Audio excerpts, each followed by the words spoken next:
Okay, the last and final presentation is provided by Daniel O'Connor, and it is entitled Successful Implementation of Speed Breeding Techniques in a Peanut Breeding Program. Daniel, we gave you about, what, 7 extra minutes of sleep today?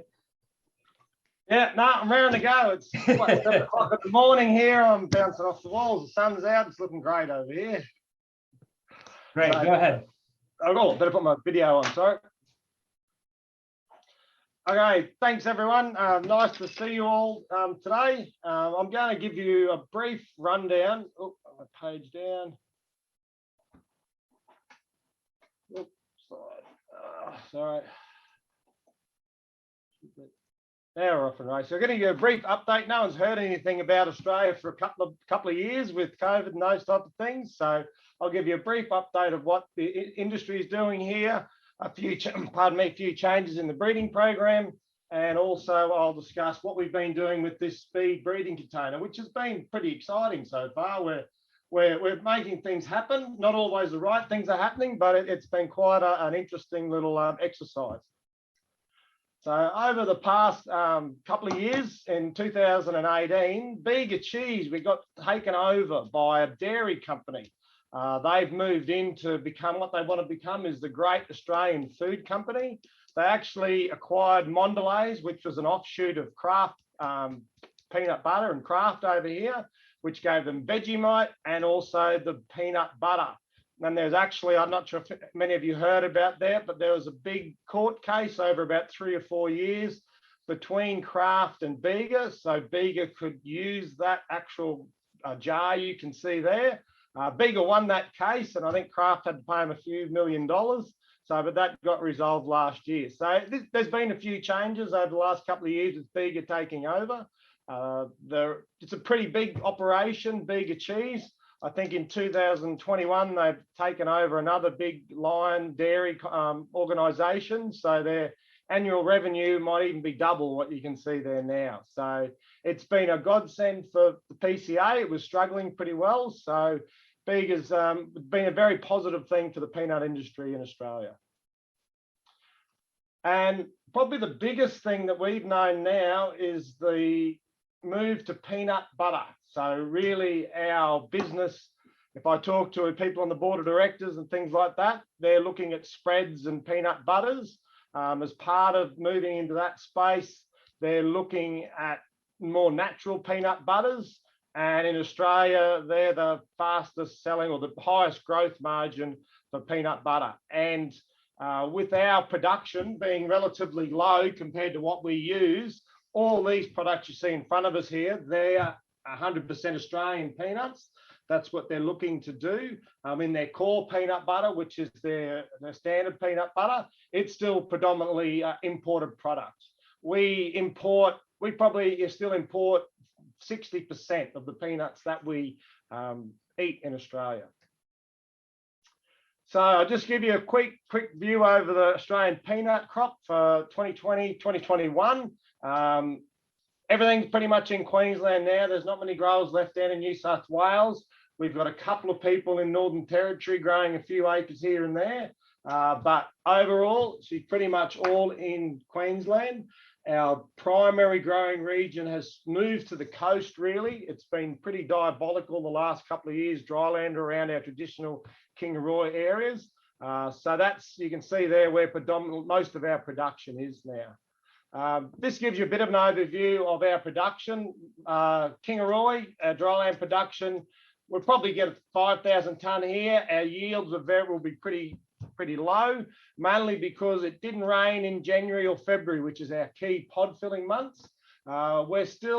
We're nearly into, middle of July here now, and we still have, of those 5,000 tonne, there's still 1,500 tonne to come in yet from that production. We don't have the snow that they've had in Argentina, but we've had one of the wettest Julys and Mays that we've had for probably 10 or 15 years, which hopefully bodes well for next year. Bundaberg-Childers region, we're getting 10,000 tonne out of there. Yield and quality has been really, really good out of those regions. Had a lot of irrigating to do during January and February, but they've done well. North Queensland, up near Cairns, up that way, they've also done well. Their yield tends to be down a bit.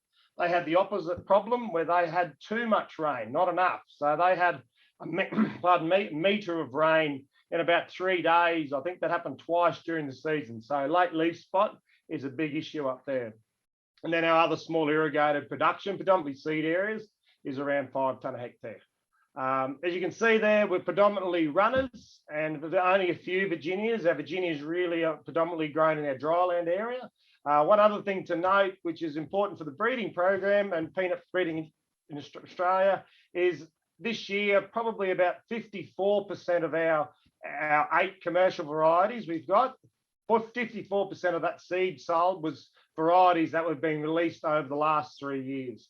So that's testament to Graham Bright and his team, who've done a wonderful job bringing these new varieties through. And in those high yields in Bundaberg Childers, the high yields that we've had, a testament to those new varieties. Peanut breeding program, a lot of you are well accustomed to Graham coming over each year. Graham has stepped back a bit now. He's now more consulting on a part-time basis. I think at the moment he's up in North Queensland or on his way home visiting grandkids. So Graham's been fantastic at keeping us an eye on us. And Dale also too, the technical officer, he's moved on to greener pastures. So I've been looking after the breeding program for about 12 months. And we have a new research officer, Shona Wood, who's actually on maternity leave. So my presentation's a bit bare bones because I've been the research officer and the manager for the last couple of months. But now we'll get on to what we're looking at is our speed breeding container or facility. Basically, it's a 40-foot insulated shipping container.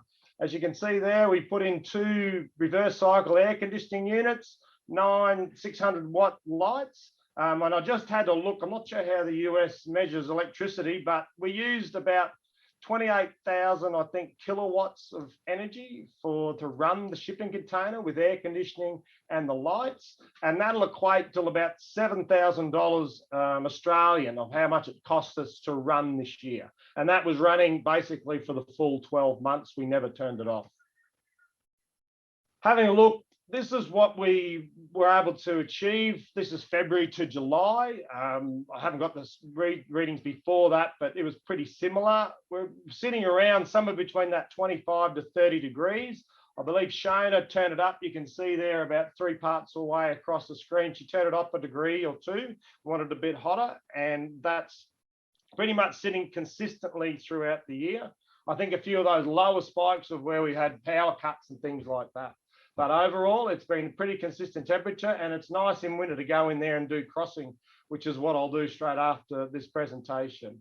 Humidity, it can be pretty low, can run around 40 to 50%, sometimes lower than that. So when we're crossing in there, we put some misters in there and we're able to get that humidity up well above 70% for our crossing. Our photo period, when we're just growing plants, 22.2. But we can't cross very well at 22.2. So during our crossing conditions, we use 12 hours of light and 12 hours of dark.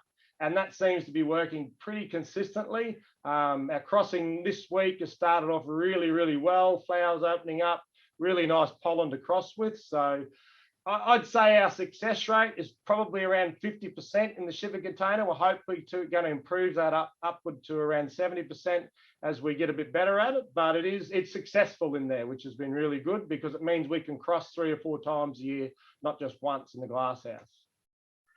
So we've done a couple of small growth trials, just looking at different harvest dates and how quick we can get it through. At the moment, we knew from when we did work in 2012 that we could get it through in about 90 days, but we really, really pushed it this time, and we've been able to get harvestable mature kernels, or not mature kernels, but harvestable emerging kernels at around 70 days after planting. So we only actually harvested this last week, so I haven't had a good look at the numbers or anything yet. But that gives you an idea of the 3 different rates, what number of pods, number of sound mature kernels, and also the number of immature kernels. We really were pushing for the 70 days. If we get them through in that, it'd be great.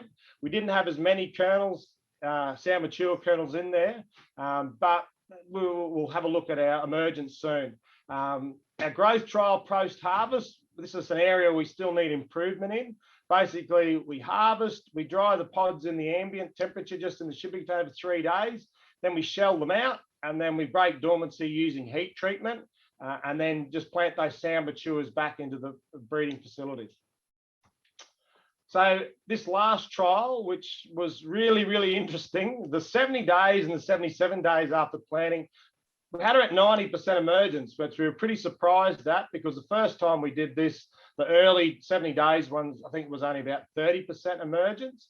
And what we found interesting was our later, longer growing actually had a lower emergence. So I haven't had a good look into that, but it sort of went back to front. But it is positive. If we could repeat that and get those through in 70 days, it would be ideal for getting rapid generations through. How are we going to apply this to the breeding program? So what we're looking at is really getting through our early generations. What we're trying now is some marker-assisted backcrossing for key breeding traits, high late and foliar disease tolerance, and we're looking to add probably net blotch and also blanchability into those. This was our initial plan. I think I was a bit overly optimistic, but you may as well have a crack at things.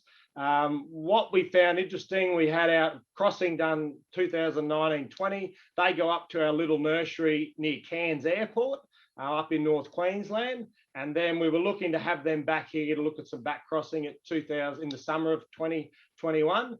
But we got impatient. We wanted to make things work. So we thought, well, why don't we have a crack at using cuttings? I had a bit of a look at pinto peanut, and I spoke with a couple of legume pasture people who work up in North Queensland. So that's what we decided to do. So as you can see there, it's about 15 or 1600 kilometres between Kingaroy and Cairns. So basically we flew up one day. We identified individual plants in the field. I think there ended up being 140 individual plants. From each plant, we took a cutting about 10 centimetres in length, included the last two internodes, 3 branches per plant in case some didn't come up, and basically put them in a little Ziploc bag or a sandwich bag with a spray of water, and we put them straight into an esky, which I think you call an ice box. And basically we finished work there at 2 o'clock in the afternoon.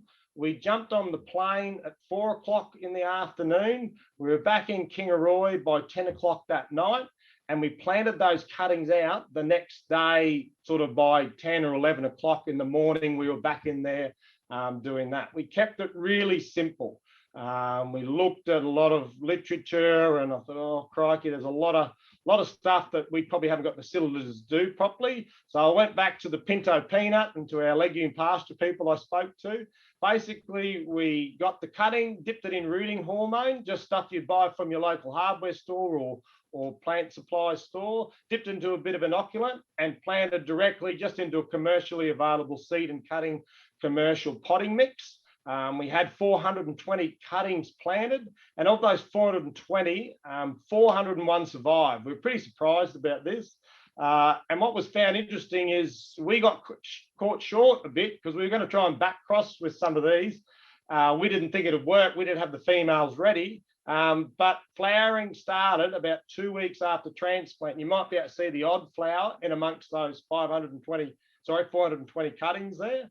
But yeah, it worked. We were really, really surprised. They went well. I think if we go to the next one, we can see what some of the root systems were like.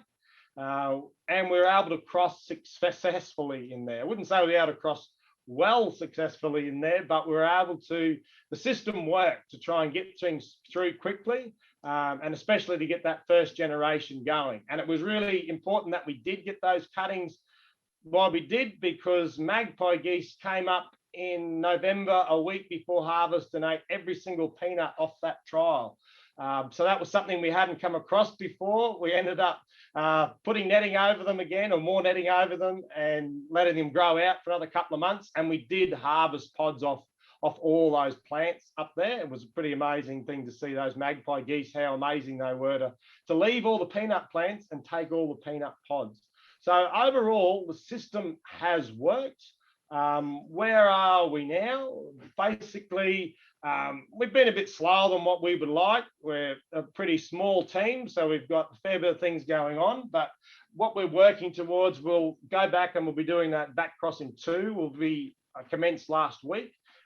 Bit of a rough week last week. The first week's never great, but now Our second week's looking really, really good. We think we can get through a whole generation with crossing probably in around, I think maybe 112, 115 days would be great. What happens is basically we harvest that seed, and then we do the same thing. We have our heat treatment, and we also take a chip off that seed, get sent away for DNA analysis, plant all our cuttings out, and then we can select by the time our females and everything's ready to go. And that's pretty much where we're at the moment. I'll just do a plug.